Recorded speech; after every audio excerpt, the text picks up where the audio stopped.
Beribadah dimanapun kaki dipijakan.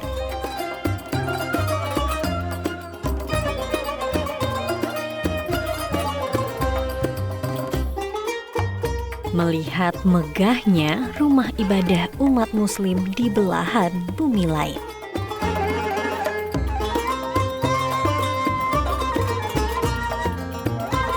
Mengaguminya dari sudut sejarah hingga arsitektur bangunan.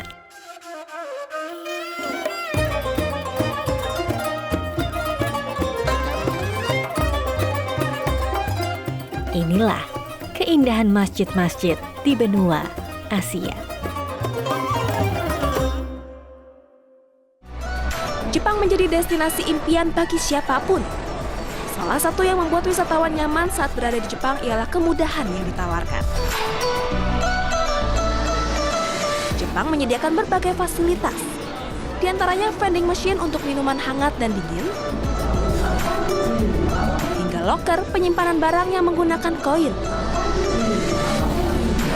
Nah, untuk menerjemahkan huruf kanji di Jepang, wisatawan dapat memanfaatkan teknologi aplikasi Google Translate di smartphone.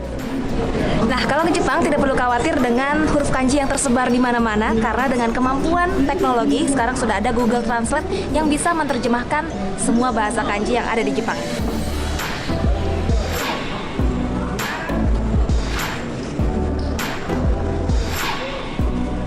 Selain itu, Jepang juga serius menyediakan fasilitas bagi wisatawan muslim. Salah satunya dengan menyediakan ruang sholat di beberapa titik keramaian seperti di Bandar Udara International Center Chubu Nagoya Aichi ini. Hal ini untuk memberikan kenyamanan bagi wisatawan muslim yang berkunjung ke Jepang. Allahu Akbar.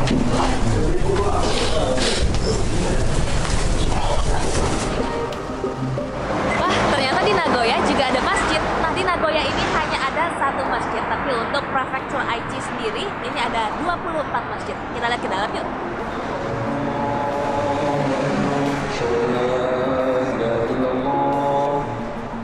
Masjid Nagoya terdiri dari 4 lantai. Lantai 2 merupakan tempat ibadah bagi umat muslim perempuan, sementara lantai 3 untuk umat muslim laki-laki. Tentunya keberadaan masjid ini memudahkan wisatawan muslim untuk menjalani ibadahnya di Jepang. Ya, ternyata ada wisatawan Indonesia di sini. Sebagai wisatawan muslim, merasa sudah cukup belum sih fasilitas yang dibutuhkan di Jepang? Fasilitas cukup sih, hampir sama kayak masjid-masjid yang ada di Indonesia. Maksudnya tempat wudhu terpisah, terus tempat sholat juga terpisah, rapih juga, terus ada mukenanya juga.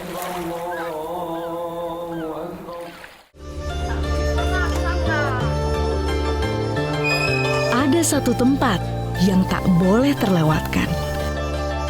Masjid Raya Xi'an.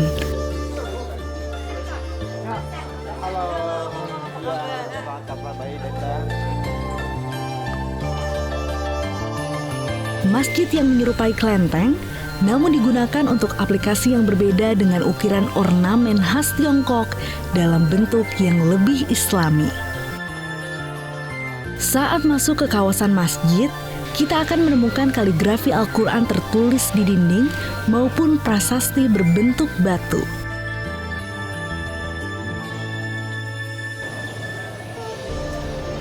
Masjid Raya Xi'an merupakan masjid tertua dan terluas di Xi'an, Tiongkok.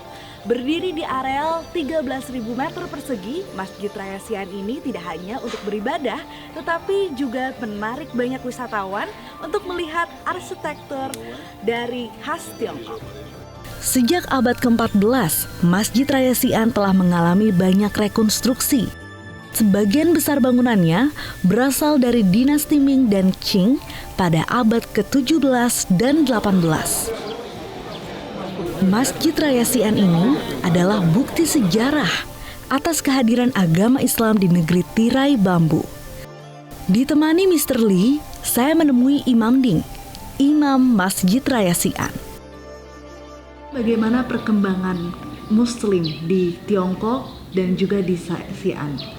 基本上就是在我们现在所说的那个丝绸之路，那么在唐朝初期就有这个穆斯林的商人，还有这个穆斯林的学者，还有就是中国唐朝有相关的这个历史事件，需要这个当时的阿拉伯国家给他派兵来这个处理一些事情，所以就是事情处理完之后，那些军人一部分就留下来了，所以有军人、有商人，还有学者，他们留在中国和当地的人组成了家庭，繁衍后代，一直到现在。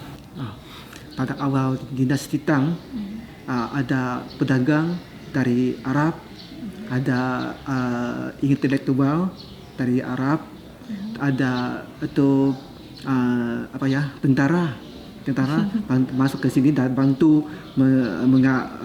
menyelesaikan masalah di sini.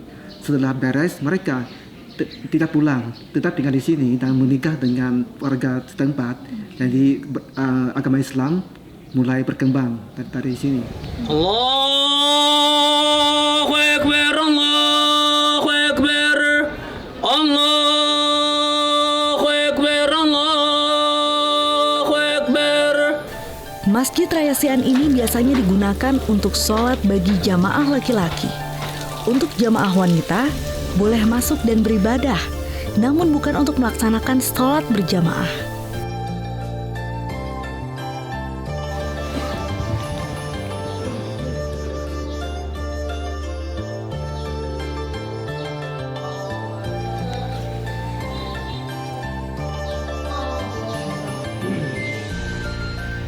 Xi'an merupakan daerah yang sering dikunjungi oleh para pedagang yang melewati jalur sutra. Mereka berasal dari Persia, Asia Tengah, dan Timur Tengah. Bagi pengunjung muslim yang ingin beribadah di Masjid Raya Xi'an tidak dikenakan biaya. Namun bagi pengunjung yang ingin melihat keindahan arsitektur kuno Tiongkok dikenakan biaya sebesar 25 yuan. Sama seperti masjid di Indonesia, Masjid Xi'an Raya ini memiliki tradisi buka puasa bersama pada bulan Ramadan. Dimulai dengan ceramah rohani untuk meningkatkan ilmu keagamaan hingga menunggu azan maghrib untuk berbuka puasa.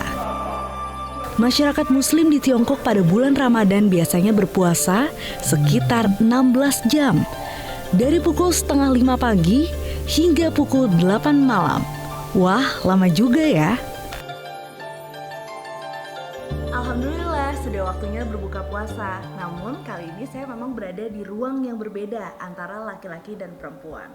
Hingga nantinya akan sholat maghrib di ruang yang berbeda.